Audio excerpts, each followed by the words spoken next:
Ed, go ahead. As promised. Yes, thank you. You mentioned the 70 countries or so. I'm curious, though, under what conditions at this point would President Trump talk to President Xi about tariffs? Look, I just spoke to the president about this, and he believes that China wants to make a deal with the United States. He believes China has to make a deal with the United States. It was a mistake for China to retaliate. The president, when America is punched, he punches back harder. That's why there will be 104% tariffs going into effect on China tonight at midnight. But the president believes that Xi and China want to make a deal. They just don't know how to get that started. And the president also wanted me to tell all of you that if China reaches out to make a deal, he'll be incredibly gracious, but he's going to do what's best for the American people. So China has to call first? The Chinese want to make a deal. They just don't know how to do it. But the president will be implementing these 104% tariffs on China tonight. And under what conditions might he consider lowering tariffs on China at this point? It would be imprudent of me to tell you those conditions here from the podium.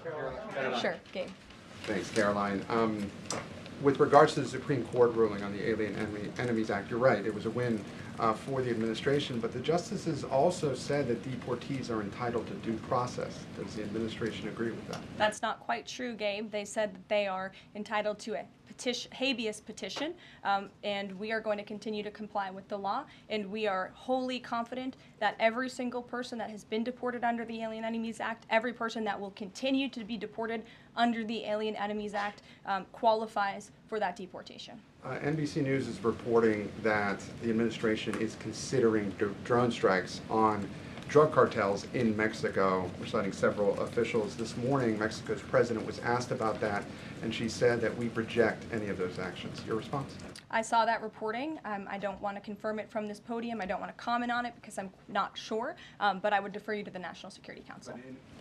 So you haven't confirmed the report, but with Mexico's president saying that she rejects any of that, what would your response be? How is the relationship then between Mexico's president and the White House right now over targeting drug cartels?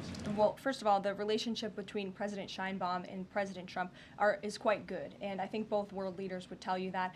The president has been engaged directly with President Sheinbaum on a number of different topics, particularly when it comes to clamping down on the Mexican drug cartels, on clamping down on illegal immigration, human trafficking, drug trafficking through our southern border. She's taken significant steps towards doing that, but as for that specific report, again, I'm not going to comment.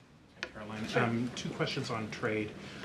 First, as a part of these negotiations, is it possible for countries to lower their tariffs below that 10% a bare minimum that's been set? Again, I'll leave that to the president to make those determinations, but I can tell you that 10% universal baseline will go into effect as these negotiations are ongoing. Got it. And then what is your thinking just as far as low labor cost countries? Like if you've got a country like Vietnam that wants to negotiate, but obviously they have some advantages in terms of trade, in terms of the people there are not paid as much as American citizens.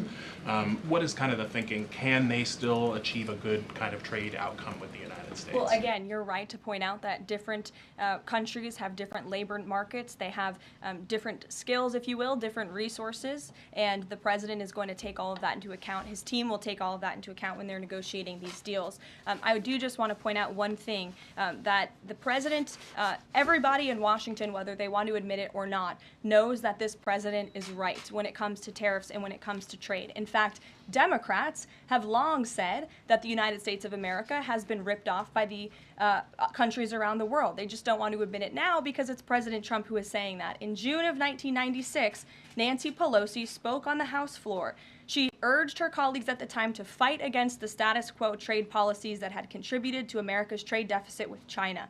In fact, Nancy Pelosi said, "How far does China have to go? How much more repression? How big a trade deficit? How many jobs have to be lost for the American workers? How much dangerous proliferation has to exist before members of this House of Representatives will say, 'I will not endorse the status quo'?" Those are the words of Nancy Pelosi in 1996. Well, President Trump is finally answering her call 27 years later. Nancy Pelosi can thank President Trump today for the 104% retaliatory tariff that will be going into effect on China.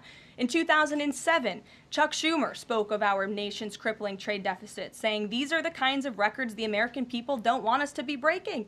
The administration needs to move beyond words, take action now to reverse a trend that threatens our prospects for future economic growth."